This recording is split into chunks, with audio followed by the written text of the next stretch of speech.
introduce it. I want to introduce it too, man, because I got my show is coming up. You have your show. You're established. All right, what you got? All right, okay. You keep a Sacagawea coin on you? You know I do. All right, you call it. All right, tails. Heads. All right. Go ahead, my friend. Today, we're at Jeppy's Entertainment Museum in downtown Baltimore. We got a really great show for you. If you like comic books, then this is someplace you want to be, because Jeppy's Entertainment Museum has got it all. So stay tuned, don't go anywhere, and we'll be right back.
We're still here in Jeppy's Entertainment Museum. Man, I tell you what, I'm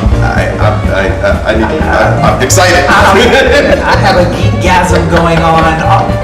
It's gonna just look at this stuff. Look at this stuff back here. Look at this stuff all over. Oh yeah, and did you see with the Avengers release that they highlighted special some of the case Avengers on that books stuff. coming out, and then the Batman Dark Knight Rises film coming.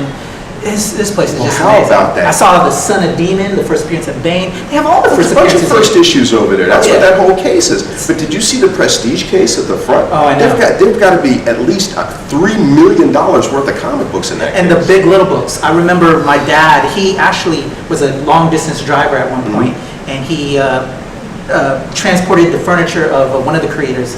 I think it was Buck Rogers. Oh. And he actually gave my dad one of the Big Little Really? books. And I still have it to this day. And it's one of my treasured pieces of my comics collection. But they have all of them here. They Yeah, have my mom so talked many about key books here. those. It's just amazing. Well, I mean, not only that, but the pulps. Yes. I mean, all the various first editions. And this is just in this room. Oh, I know. And we're sitting in front of original art for the price guides, the Overstreet price guides. I'm looking at a Perez Teen Titans piece right in front of me, a Thor piece, Justice Society of America piece, by my friend John K. Snyder, great guy. He has this whole piece here in this Justice Society piece. It's just amazing, just the history. The mind reels. And this is the perfect time to be here. Oh, You yeah. know, I mean, this is what would you call it? A golden age of geekdom? Oh yeah, there's a lot more fans out there. Being a geek is being an okay and a cool thing now. Well, exactly. My wife, It's become mainstream. the Big Bang Theory, with all those geeks, she's now, by virtue of watching that show, a geek, well, by virtue of her husband who's a super geek. It's becoming acceptable. Was she a geek when you married her? Because mine wasn't really. I mean, she liked fantasy and science fiction and literature, this kind of thing. But, it was really when I brought her along with Babylon 5 that she kind of got there. She still won't dress up in the costumes. You turned your wife into a geek? Well, more precisely, she was kind of geeky when I met her. But, yeah, I sort of refined it, I guess you'd say. I mean, we focused, on, like, comic book and sci-fi geekdom more than anything. Because she was truly a mundane, basically. My wife was a real theater person. She was an actress as well. Mm-hmm. And she likes to say she didn't know about any of the comic book stuff when we were dating, and then not until we were married that I sprung it on her. That she didn't know there was this full-fledged costume player geek buried inside. And she actually, when we went to see Punisher, she was like, Amazing Spider-Man 129, right? That's my girl right there. That's the first appearance of Punisher. Which Punisher, though, did you go see? Was this this was the Thomas Jane? Yeah, the Thomas Jane one. Oh, She didn't see the that one Warzone wasn't one. bad. Okay. Not bad. Well, the like Warzone was pretty good with the guy who had been in that cable thing. Yes. Roll. There was the guy from that. Yes. That wasn't bad. I thought that was the best Punisher that they've had so far. I'll agree with you on that Yeah, one. I mean, And he looked the part. Yeah. Well, do you remember that one that Dolph Lundgren had back in the day? I do, and that to me wasn't Punisher, but it is what it is. Just like the G.I. Joe I was a big G.I. Joe comic book fan, the Marvel Comics, G.I. Joe stuff, and I'm now getting into the IDW stuff. Because they're bringing back Larry Hama, the guy that to me was the guy that created, and I met Larry Hama, great guy. Herb Trimpe is really the G.I. Joe guy. I was talking to him at the DC Comics. It was Herb and Larry. Well, that's true. That's true. Yeah. That's true. But I tell you what, though, my young friend, down that hall is the G.I. Joe I knew. He's 12 inches tall. You know, he's got like the kung fu grip and a lifelike hair and beard. Yes. You know, I mean, that was G.I. Joe that I knew. In fact, you know, I just saw that movie on USA because I didn't go to see it in the movies. Oh, really? I kept waiting for it to come on cable. It never came on cable. Well, to me, it's not G.I. Joe. They have the characters, they move and shake like G.I. Joe, they dress like G.I. Joe, they call them G.I. Joe, but to me, I like it as an action film and the retaliation that's coming out. But come on, Dwayne "The Rock" Johnson, Simone guy is Roadblock. That wasn't Roadblock to me. It was this guy from New Orleans. You know, that's Roadblock. This guy is a Simone guy. Here's the black guy. Artistic license. It's called artistic. It looks license. great, looks beautiful. I'm going to check it out, but I can't call it G.I. Joe for me. Because as an actor and filmmaker and as a writer, I actually wanted to be the guy that brought G.I. Joe to the screen and do it right. So I'm a little bitter. I know what you mean. Well, but I tell you what, though, the big movie right now is The Avengers. I mean, and who would have guessed at the incredible theatrical success of this movie? $200 million domestically in less than a week. You know, the thing has made over $1 billion worldwide at this point. I don't marvel at it because I think it was bound to happen, and the people involved believe in the material. From Jon Favreau with the Iron Man franchise, who really believed in it, and then getting Joss Whedon involved, and just all the selections that they've done, the people that they've gotten involved. If they did it right and got the right people involved, which they did, it was going to be a success. So to me, people marveling at it. Pun intended, Marvel. To me, if you've done it right, you're going to get this kind of success. And if they continue to do it, which I have faith that they will, it's going to be a long-going success and hopefully be a renaissance for us as comic book fans to get great material, for the fans to get that new fans to come along.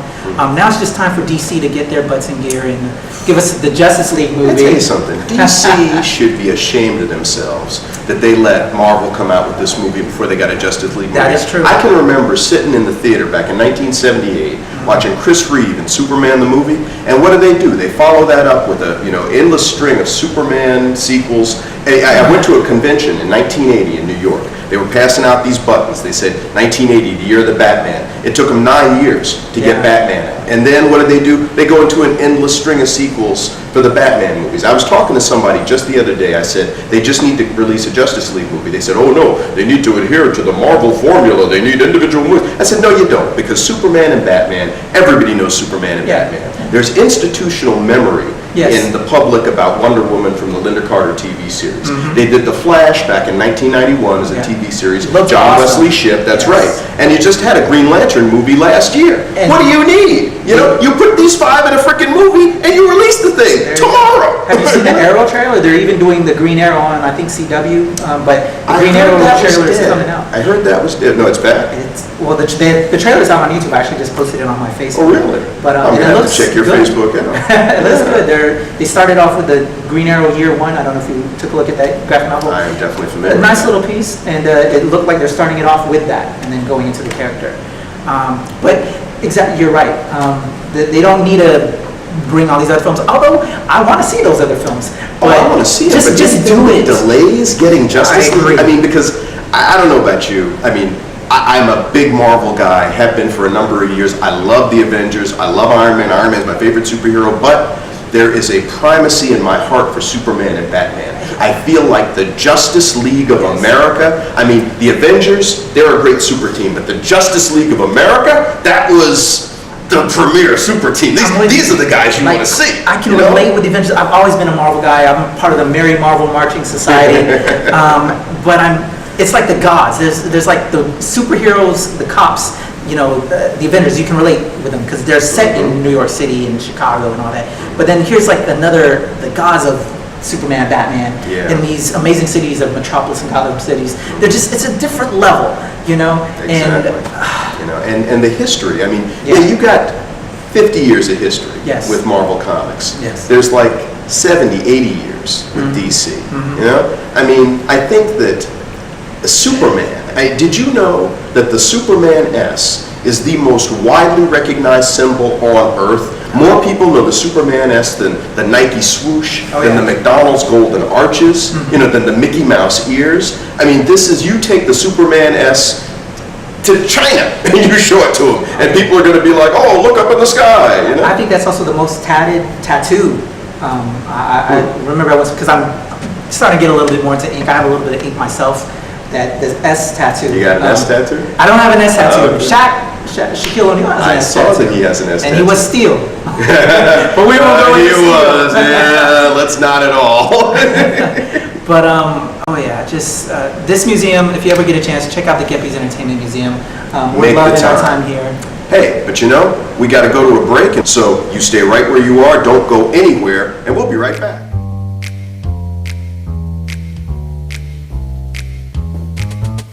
Hi, I'm Steve Geppie, and I'd like to welcome you to Geppie's Entertainment Museum.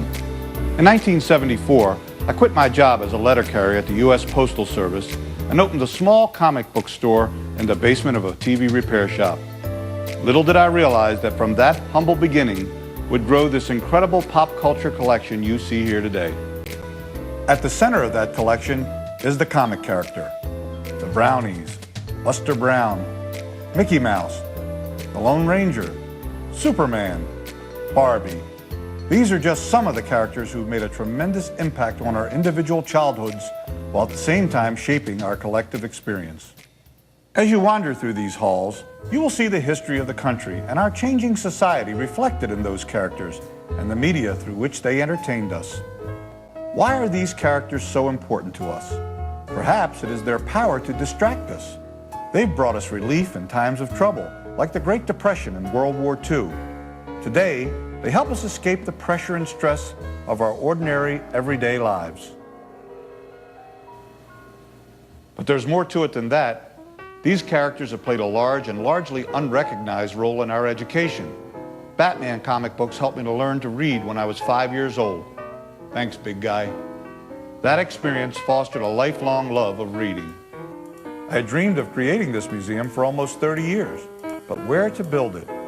When I toured Camden Station for the first time in 2003, I realized I had finally found the home these characters so richly deserved. Abraham Lincoln passed through this building 4 times. When Babe Ruth left his boyhood home of Baltimore to play for the Boston Red Sox, he took a train from this very station.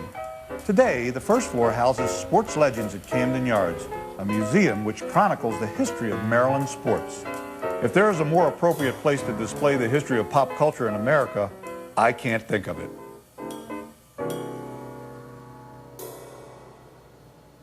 I've been called Baltimore's biggest cheerleader. Guilty as charged. Heck, I even bought the City magazine. I was born and raised in Little Italy, an ethnic neighborhood just across the Inner Harbor from here. I love this city and all of its spectacular attractions. From the National Aquarium and the Science Center, to the Walters Art Gallery and Museum of African American History and Culture, to the restaurants of Fells Point and Little Italy, Baltimore has something for everyone. I urge you to visit all of those places and experience everything this magnificent city has to offer. But first, I'd like you to take a trip with me in my time machine to discover or revisit all the wonderful characters, friends I call them, that have shaped our popular culture. And don't be afraid to say, hey, I had that when I was a kid. I do it all the time.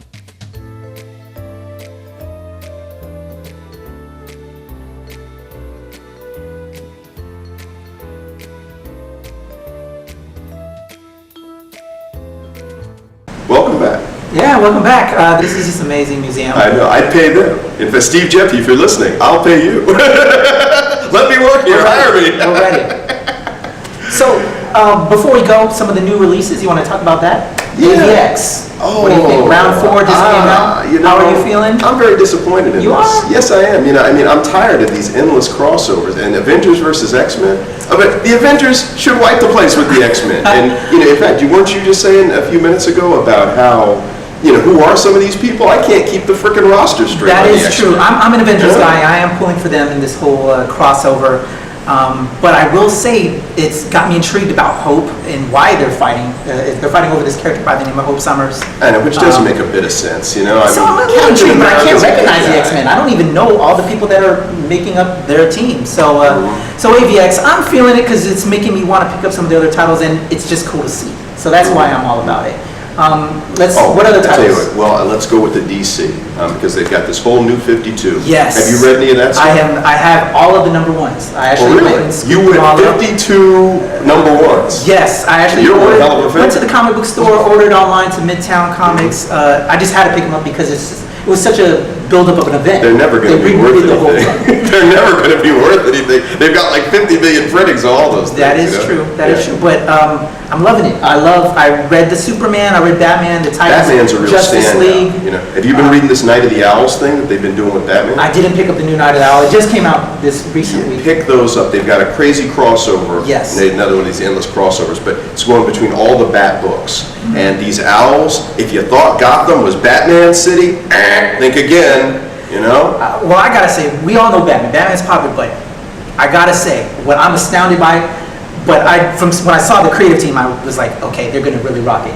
Ivan Rice, Jeff Johns, Aquaman, the coolest Aquaman I've ever seen in my Can you life. imagine? Aquaman is actually being done cool. so He's cool. actually cool. And that's what Yeah. I'm saying. Who would have thought Aquaman being so cool in the illustrations, the story? I only read issue 1, and I'm just geeking off of issue 1, but I've That's seen the one of covers yeah. to 2 through 8. I actually ordered through eBay 2 through 8, so I have them coming along with the variants. I'm a big That's one of geek the on best that. ones. But it's just Animal looking Man amazing. and Swamp Thing. If you haven't checked those out, the artwork on those are phenomenal yeah. as well. Well, the story too. I Okay, mean, apparently. who's writing? I think I want to say I did recall. I can't remember right now. You know? I put it on the spot. Only because I'm talking about how great they are, but I'm not reading either one of them. You know, it's like, yeah. But I'm told that it's tremendous. In fact, you know, we did a show on that. You know, New 52, and the guys were talking about how fantastic Animal Man in particular, and then Swamp Thing. But Aquaman was another one they mentioned. You know, big disappointment with that was Justice League. Really? Actually, that's what I was just getting ready to bring up. Oh, really? Did you read the? So you have you? Well, you know, I didn't have a problem with that, but the thing is, you're going to bring in Darkseid as a villain, and then he basically stands around for a couple of issues. I am Darkseid. I will kill you. And, oh, it's Darkseid. Oh, we got to fight him. And nothing happened. I mean, that was 6 issues of the thing, and nothing happened. Yeah. You know, I mean. And when I read it, finally, I read it all in one sitting. I read 1 through 8 or 1 through 9 in one sitting instead of separately. Right. And if I were to have read it separately, month after month, then I would have been pissed. More, yeah. Because That's what I'm saying. I can see your point. It was kind of senseless, but it was cool seeing it all come together. And that, to me, is what their intention was. Here's the new 52. Here's these new characters. We're revamping them. We're redoing the origin. So here's how they're coming together. So if I was a new reader, I think I would have enjoyed it. And I'm enjoying it, seeing it reintroduced to me. Yeah, very well drawn too. Jim Lee stuff. It's like phenomenal artist. Oh yeah. One of the things I'm really geeking about with that we're contained within the Justice League, and we discussed it during this show, Captain Marvel, and how they're reintroducing Captain Marvel in the New 52. Oh yeah. As the backup, they were doing that in the backups of I think 5 through now. Well, but isn't that the new Captain Marvel? Because you remember, I mean, the Captain Marvel that we all knew and loved, he's tied to the Rock of Eternity. He took the role of Shazam the Wizard, and it's actually Captain Marvel Jr. who has sort of ascended to the role of Captain Marvel and gotten the Marvel powers. True. Which is kind of interesting. Yeah. I mean, departure from Billy Batson, but True. It is Batson though. But yeah. Well, he was his brother though. Okay. I mean, this is. I guess I have to brush up right now because I'm not recollecting it all. Yeah. Excuse me. Actually, Freddie Freeman was Captain Marvel Jr. Okay. Was Mary Marvel was his sister. They do have Batson. Batson's in there. The Mary character's in there, and I love how it's multicultural with this new family, the Marvel family. It's 2 parents that are I don't know if they're Marvel, but they're adopting all these kids and they're making up. It's a great way to reintroduce the mythos and see how the old establishment stuff is and how they're kind of revitalizing it. I'm enjoying it. And Gene Ha is an amazing artist who's illustrating that back up. I'm geeking over it. And having stepped away from comic books for a little bit because I am a filmmaker as well, getting back into it, They got me. So, with you still reading it and me coming back and forth, I think I've they're been doing in a good and out. job. I've been in and out. Justice League of America, this is the team that you want to see, Well, unless, Teenage Mutant Ninja Turtles. And isn't there a new movie coming out with them too? I think so, and they're redoing it and getting closer to the actual origins with them not having the multicolored colors. They're all going to be one solid color, because when they first came out, it was just all red. Oh, really? I want to say, yeah. And then when the cartoon came out, it was the cartoon that had them, the yellow, the purple. Oh, really? So in the comic book, it was just they had one all been red. It was a red band. How did they tell each other apart? I don't know, I guess turtle sense. Do you remember the radioactive black belt hamsters? I do remember that. Little known. Trying to capitalize on exactly, and it made sense to me. There was a lot of anthropomorphic, I think is the proper term for all that stuff. Well, but even with the big boys, because you had Howard the Duck, Yes. Rocket Raccoon, Yeah. who is a personal favorite of mine. Yes. In fact, just saw him on the animated Avengers. As they did the thing with the Guardians of the Galaxy. Yes, just the new Guardians of the Korvac Galaxy. saga that aired a week or two ago. And of course, the new Guardians of the Galaxy. And I'm not the original Guardians of the Galaxy with Yondu and Martin X and Charlie 27. And that's what I knew. That's what I knew too. And then this whole new Guardians with Star-Lord, the new female Quasar, and this Rocket Raccoon. I wasn't too familiar with the Rocket Raccoon until and Groot. Groot. And he is an amazing character. Yeah. So I was impressed. It's not bad. There was a mini-series. They branched out with something called the Annihilators. It's sort of like the Team Cosmic, and you've got Beta Ray Bill, Yes. The Gladiator guy from the Shi'ar Drax, Imperial the Guard. Destroyer? I think Drax is on there too. Okay. There was somebody else, but these are like the top tier cosmic guys. You Okay. get another team. I mean, you got plenty of ways you can go as far as these different super teams. Nova is also part of that. Yes, he is. Yeah. Oh, and is I think Quasar, but this is like the male Quasar or something. Yes. Who's on this thing, and the Silver Surfer. Yep. And it was funny because you mentioned the Hulk and Planet Hulk at one point. I loved we were off camera. I and we were talking about it. And Silver Surfer was in that. Yes, the Silver Savage and the Green Scar going head to head. I can't tell. I recently read it, and friends I know and recently read it. It's been out for years. They all also have the animated movie. Not that many years. Oh, the animated movie, they messed it up because they didn't have the Silver Surfer. They went with Beta Ray Bill. I was like, how can you not have the Silver Surfer in this?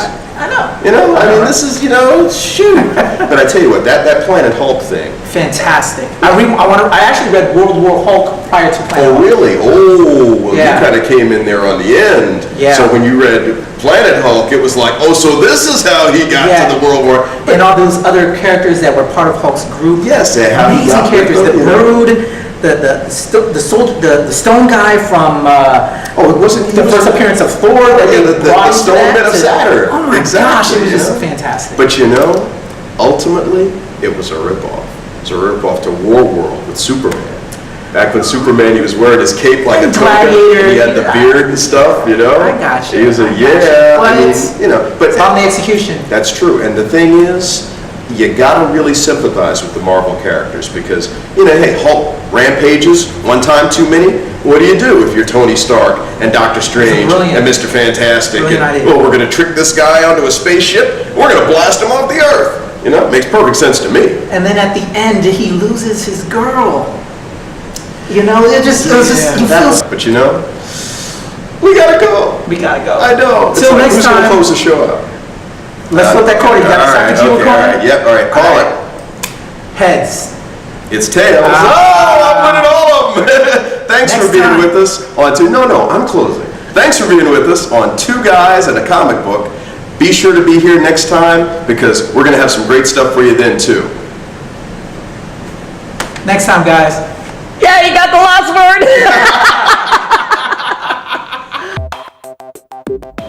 I'm nuts about downtown Baltimore's West Side. Hello, I'm John Waters, and I'm proud to say that Baltimore has always been my home. It's the inspiration behind all my films, including Hairspray, Crybaby, Serial Mom, and A Dirty Shame. Let me tell you, there are not a more eccentric, monumental, eclectic, intriguing, and character-filled 28 blocks anywhere in the world, and I'm here to prove it to you. This is where Babe Ruth was born. They tell me he's the best baseball player ever. Not that I'd know. I'm more into theater. Like nearby Arena Players, the nation's longest continuously running African-American community theater. I'm also a big fan of century-old Antique Row, where New York dealers come to buy and later mark up their purchases sky high for their Manhattan buyers. On that same block sits the U.B. Blake National Jazz Institute, housing memorabilia from Baltimore jazz greats like Billie Holiday and, of course, U.B. himself. The West Side is also where the Maryland Historical Society calls home, with its many Baltimore artifacts, including the original manuscript of the Star-Spangled Banner and Nipper, the RCA dog. Oh, and the National Dentistry Museum, the only one of its kind in the U.S., is where George Washington's dentures live. And no, they were never wooden. And right in the middle of it all, as if just to add mystery and intrigue, sits the gravesite of Edgar Allan Poe, my kind of guy. Sometimes I go there to meditate. Now, the thing that defines Baltimore for many people around the world is right here also, our sports franchises, the Orioles and the Ravens, two birds that nest in the West. The Walters Art Museum is also known internationally, featuring an interactive experience exploring 55 centuries of art. A man named Gustav Krug worked at an ironworks foundry on Saratoga Street on the west side way back in 1810, and it's still a working ironworks foundry today. 6th-generation Krugs still work here. In Baltimore, we find a good place, we like to stick with it. Now contrast that with one of the world's most advanced operating room facilities just a couple blocks away at the University of Maryland Medical System. Get ill, get fixed, have an operation in high style. Know of a place where the Beatles, Al Roker, Mother Teresa, and P.T. Barnum all hung out? I'll tell you, the west side of downtown Baltimore. Al Roker? He's done live shows at the world-famous Lexington Market, where you can shuck oysters and see some of the most amazing hairdos in town. The Beatles, Pavarotti, U2, you name them. They have played what used to be called the Civic Center, but is now called the First Mariner Arena. Aren't we grand? Mother Teresa, the Pope, and many presidents have all visited the Basilica of the Assumption, the first Roman Catholic cathedral in the United States. Photo ops, I assume. And as for P.T. Barnum, he, along with the likes of Cab Calloway, Chick Webb, Milton Berle, and a young, debuting Frank Sinatra, all performed at the world-famous Hippodrome Theater, one of the true cornerstones of the West Side. I saw Cleopatra there, and even shot parts of Cecil. Infectious, fashionable, full of vim and Baltimore vigor, I walk the West Side streets these days in amazement at what it's become. I'm nuts about downtown Baltimore's West Side. You will be, too.